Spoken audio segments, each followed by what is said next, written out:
Indai kyau ne ke kin dara kowa, mai kyan siffa Allah ya yi miki baiwa, tare da ke ba wannan abun kushewa, zakin murya gunki kama da sarewa, ba da ni ba miki tsawa, kyakkyawa in na rasa ki na yi asara. Sai ma ranar in an mana aure, sai ma ranar an ɗauro aure, sai ma ranar in an mana aure, sai ma ranar an ɗauro aure, daga ranar in an ɗauro aure, ba wani sa'in sakin zama matata.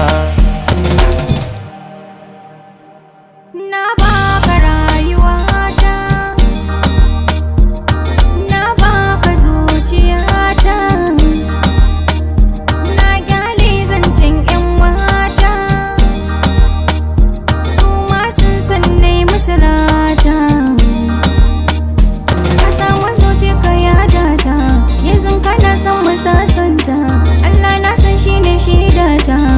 na so ka kai kaya da. Sai ma ranar in an mana aure, sai ma ranar an ɗauro aure,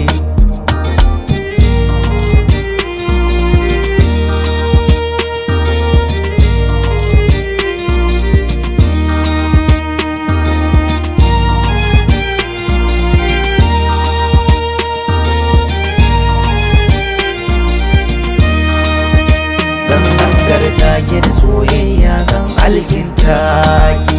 na haɗa ki da wata cikin raina kuma na ce na ki, kar da bata miki rai ban so zan ɗauki mataki, kin ga zuciya ta aminta da ke ki bata masauki,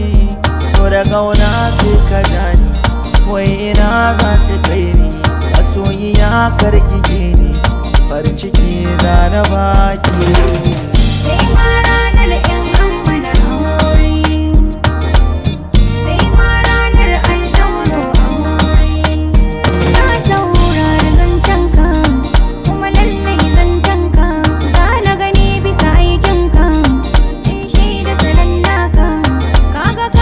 zuciyata mai rauni ce, kar ka ƙuntata mata domin 'yar ƙarama ce,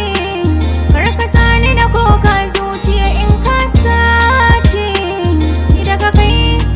kai zan daina soyayya. Sai ma ranar in an mana aure, sai ma ranar an ɗauro aure, sai ma ranar in an mana aure, sai ma ranar an ɗauro aure.